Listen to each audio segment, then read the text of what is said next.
ঢাকা চট্টগ্রাম মহাসড়কের কুমিল্লা অংশের ১০৪ কিলোমিটার পথের দুর্ঘটনাপ্রবণ স্থানগুলো মৃত্যুকূপে পরিণত হচ্ছে।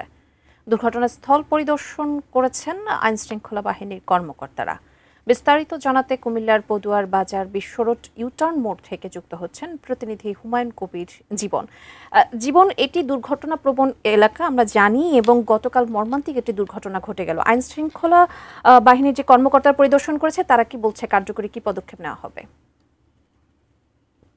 যে জায়গাটিতে দাঁড়িয়েছি সেটি কুমিল্লার পদুয়ার বাজার ইউটার্ন মোড়। এই জায়গাটিতে গতকাল যে মর্মান্তিক আসলে ভয়ানক দুর্ঘটনা ঘটেছে, এখানে কিন্তু তাজা 4টি প্রাণ কিন্তু এখানে গতকাল কিন্তু শেষ হয়ে গেছে। এবং এই ইউটার্নটিতে কিন্তু আসলে প্রায় অনেক দিন ধরে এখানে অনেক বড় বড় দুর্ঘটনা ঘটে, প্রায় এখানে মানুষ মারা যাচ্ছে বলে আমরা জানতে পেরেছি। এবং আজকে এখানে যারা যৌথ বাহিনী এবং বিভিন্ন দপ্তরের, বিশেষ করে আসলে সড়ক ও জনপথ বিভাগ থেকে শুরু করে বিভিন্ন ঊর্ধ্বতনের কর্মকর্তারা এখানে এসেছেন। এখানে এসে কিন্তু তারা এই যে ইউটার্নটি যেখানে দুর্ঘটনা ঘটেছে সেটি কিন্তু তারা 24 ঘন্টার ভিতরে বন্দর ঘোষণা দিয়েছেন। এবং এখানে এই অঞ্চলের মানুষ কিন্তু আসলে দীর্ঘদিন ধরে এই ইউটার্নটি বিষয়ে কিন্তু বলে আসছেন, কিন্তু কোনো কার্যকর পদক্ষেপ নেওয়া হয়নি। কিন্তু আজকে কিন্তু এই ইউটার্নটি বন্ধ ঘোষণা করা হয়েছে। আমরা আপনার কাছে কিন্তু জানতে চাচ্ছি, আপনাদের এলাকায় এই মূল সমস্যাটি আসলে খুব সংক্ষেপে একটু বলবেন।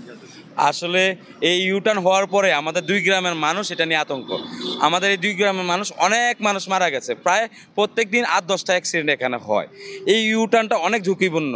আমরা চাই এই ইউটার্ন অবিলম্বে বন্ধ, না হলে ইউটার্ন আন্ডারপাস করুক, নইলে ইলিপ করে আমাদের দ্রুত এই সমস্যার সমাধান। ধন্যবাদ। আপনি শুনছিলেন যে আসলে এই ইউটার্নটাই মূলত আসলে বলা যেতে পারে যে এটি একটি মরণফাঁদ, যার ফলে কিন্তু এই অঞ্চলের মানুষ কিন্তু এখান দিয়ে যারা যাতায়াত করেন তারা কিন্তু জীবনের ঝুঁকি নিয়ে কিন্তু আসলে পারাপার হতে হচ্ছে। এবং গতকালকে যে আসলে যে ঘটনাটি ঘটেছে